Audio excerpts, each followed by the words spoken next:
Today we're going to be talking a little bit about insurance, homeowners insurance to be specific. One of the things that I like to remind people to do is that every year or every other year maybe you should check in with your insurance company to see if the cost of rebuilding your property has gone up, because that is going to have an effect on your insurance and you want to make sure that that's up to date, because prices of construction are always changing, and so insurance companies have, let's say, a formula that they use to calculate what the rebuild cost of your home is. So I just did mine, for example. In the last few years, we've put on a new roof, we have a new water heater, we've updated some plumbing, we did a new electrical panel. So those were all things that I'm like, maybe I should call them and let them know we've done all of these things. Maybe it'll reduce my homeowner's insurance premium because we have a new roof, we have a new electric panel, we have a new water heater, and so those things are less likely to be cause for submitting a claim.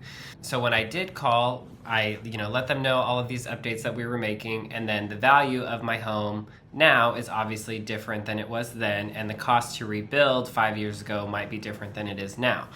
So I called them, had everything updated, and my insurance premium ended up going up $6 a month. I was thinking it would go down because we've done all these updates, but I'm giving you the advice. I hadn't taken my own advice, but I hadn't updated my cost to build in 5 years since I bought my home. So that cost went up pretty significantly.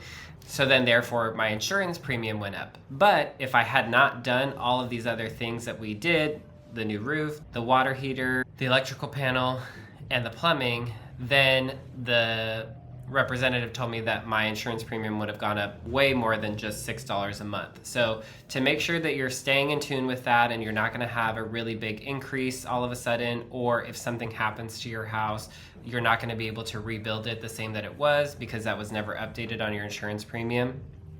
All of this to say, it is important to check in with your insurance provider every once in a while just to make sure that all of your things are lined up, that if something happens to your home, you will get enough money to rebuild it, especially in lieu of everything that's happening here in California over the last couple of years. We've had fires, we've had floods, we've had earthquakes, we've had all kinds of things that have, damaged people's homes, and then they had to put in a claim. So just want to make sure you're in the best position to get what you need to help you in a time of need.